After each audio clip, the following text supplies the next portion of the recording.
एक तरफ आप देखते हो हीरो, 6 एप बॉडी और luxury lifestyle and perfect smile, और दूसरी तरफ वही हीरो आके बोलता है बोलो जुबान केसरी। मतलब फिटनेस भी तुम ही सिखाओगे और कैंसर भी तुम ही बेचोगे। आज हम बात करेंगे क्यों बड़े बड़े स्टार्स लाइक शाहरुख खान, अजय देवगन, अक्षय कुमार, टाइगर श्रॉफ ऐसे प्रोडक्ट प्रमोट करते हैं जो डायरेक्टली हेल्थ को डैमेज करते हैं। और सच बताओ तो इस वीडियो के बाद तुम किसी भी सेलिब्रिटी को शायद उस नजरिए से नहीं देख पाओगे। इंडिया में हर साल लाखों लोग ओरल कैंसर का शिकार होते हैं और इसका सबसे बड़ा रीजन टोबैको और गुटखा प्रोडक्ट्स। बट प्रॉब्लम ये नहीं है, प्रॉब्लम ये है कि जिन लोगों को तुम आइडल मानते हो वही लोग खुलेआम इसको प्रमोट कर रहे हैं। सवाल ये है कि इन ग्लैमरियस पैकेट के अंदर होता क्या है। इसे बनाने के लिए सबसे पहले सुपारी को क्रश किया जाता है। सच बताऊं तो ये हार्मलेस नहीं है। लोग ये सोचते हैं कि सुपारी नॉर्मल है, लेकिन WHO ने इसे क्लासिफाई किया है कि ये कैंसर का रिस्क बढ़ाती है। और इसके बाद सुपारियों के साथ टोबैको को ड्राई करके मिक्स किया जाता है। और टोबैको कितना हार्मफुल है ये मुझे बताने की जरूरत भी नहीं है। फिर इसमें चूना और केमिकल्स ऐड होते हैं और उसके बाद फ्लेवरिंग स्प्रे की जाती है। मतलब इस छोटे से पैकेट में केमिकल, एडिक्शन और कैंसर का रिस्क सब एक साथ होता है। दरअसल इंडिया में डायरेक्ट टोबैको एड्स इलीगल है, तो कंपनीज ने क्या किया, सेम ब्रांड के नाम पर इलायची, माउथ फ्रेशनर बेचना शुरू कर दिया और साथ ही साथ पान मसाला के नाम पर इस गुटखा को भी बेचना शुरू कर दिया। और उसके बाद सिंपली उसमें एक जाने माने सेलिब्रिटी को ऐड कर दो, तब तो ऑडियंस यही सोचेगी अगर शाहरुख खान यूज कर रहा है तो सेफ ही होगा। और जिनको लग रहा है कि ऐसे ही मैं हवा में बात कर रहा हूँ, तो एक बार गाँव या छोटे टाउन में जाके देखो, एक आदमी जो डेली 200 कमाता है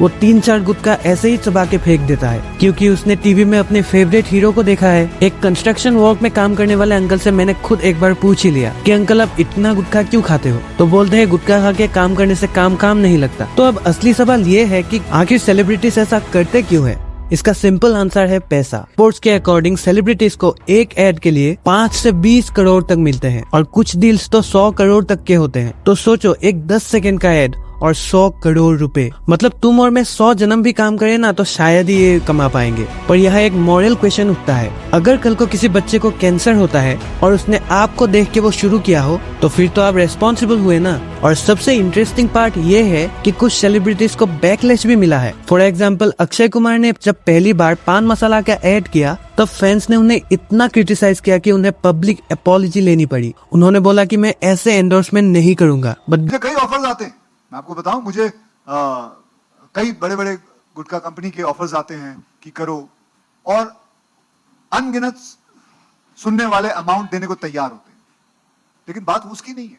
स्वस्थ भारत, गेस व्हाट, बाद में सेम ब्रांड्स के ऐड फिर दिखे उनके साथ। पर सवाल ये आता है, क्या अक्षय कुमार खुद अपने बेटे को ये खाने के लिए बोलेगा? बिल्कुल नहीं। तुम अपने घर में किसी को अगर अलाउ नहीं करोगे, लोगों के सामने किस मुंह से ये बात करते हो? तुम अगर ये वीडियो देख रहे हो, मैं तुमसे बात कर रहा हूँ। नेक्स्ट टाइम अगर कुछ इस तरह के ऐड में अपने फेवरेट सुपरस्टार को अगर आप देखो, तो एक सिंपल सवाल मन में पूछना कि ये बंदा मुझे इंस्पायर कर रहा है या फिर मैनिपुलेट। जयपुर कंज्यूमर कोर्ट ने भी शाहरुख खान, अजय देवगन और टाइगर श्रॉफ को लीगल नोटिस भेजा था और रीजन था मिसलीडिंग एड्स। उन एड्स में बोला गया था कि प्रोडक्ट में केसर है, पर असली में केसर तो 4 लाख पर केजी में बिक रहा है। तो 5-10 के पैकेट में क्या आ रहा है? सुपरस्टार यश को भी ये प्रमोट करने के लिए मल्टी करोड़ ऑफर आया था, पर उसने मना कर दिया। यही सबूत है कि सब लोग पैसे के पीछे नहीं भागते। जिसके लिए अपनी मॉरल्स, अपनी रेपुटेशन जरूरी है, वो बिल्कुल ये सब नहीं करेगा। और यही हमें डिफरेंस समझ में आता है एक हीरो और रोल मॉडल में। और जब आप लोग इसे एड्स में देखते हो तब तो बढ़िया लगता है, लेकिन एक बार अगर तुमने इसके मेकिंग प्रोसेस को भी देख लिया तो तुम कभी इसे यूज नहीं करोगे। और ये बात कंपनीज भी अच्छे तरीके से जानती है। एड्स में बोलते हैं कि ये फ्रेशनेस है, बट अल्टीमेटली ये डैमेज के अलावा कुछ भी नहीं है। ये प्रोडक्ट्स एक बड़ी प्रॉब्लम इसलिए है कि इसके कंजम्पशन से सिर्फ और सिर्फ आप घायल नहीं हो रहे हो, बल्कि पूरे देश का ग्रोथ रुक रहा है। कल अगर सरकार किसी इंफ्रास्ट्रक्चर को बनाती है तो 2 दिनों के अंदर उसमें लाल रंगोली से रंगी जाएगी। लोग थूक कर सफेद दीवारों को लाल कर देंगे। वैसे सरकार भी इसे बंद करने के लिए जगह जगह एड्स चला रही है, चाहे वो टीवी पे हो या फिल्म्स के पहले पार्ट में हो। सरकार लोगों को ये खबर तो दे रही है कि ये हेल्थ के लिए खराब है, लेकिन सवाल ये है कि अगर ये हेल्थ के लिए इतना ही खराब खराब है तो सरकार इसे डायरेक्टली बैन क्यों नहीं कर देती? वेल, अगर आप नहीं जानते तो मैं आपको बता दूं, गुटखा का प्रोडक्शन कॉस्ट बहुत ही कम है और मार्केट में इसकी डिमांड बहुत ही ज्यादा हाई है, तो कंपनीज इसे बेच के इनॉर्मस अमाउंट ऑफ प्रॉफिट कमाती है और इसी प्रॉफिट से सरकार टैक्स चार्ज करती है और इन प्रोडक्ट्स में जीएसटी तो 40% तक लगती है। साल में करीब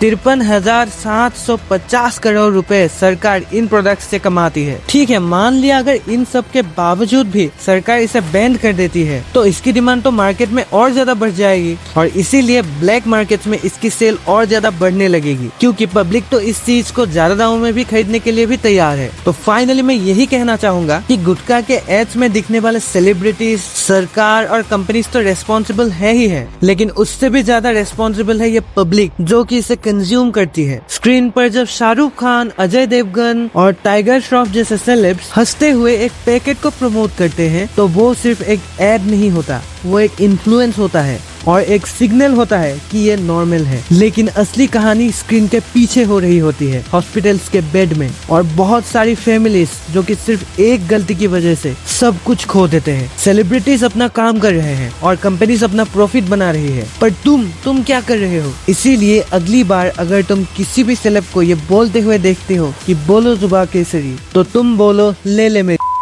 वीडियो में मैंने जो कुछ भी बोला ये सब मेरी मनगढ़ंत कहानियां नहीं, ये सब सच्चाई है जो कि इंटरनेट में अवेलेबल है और इस चैनल के जरिए मैं सबको एक्सपोज करने वाला हूँ, तो प्लीज इसे सब्सक्राइब कर लेना। Thank you.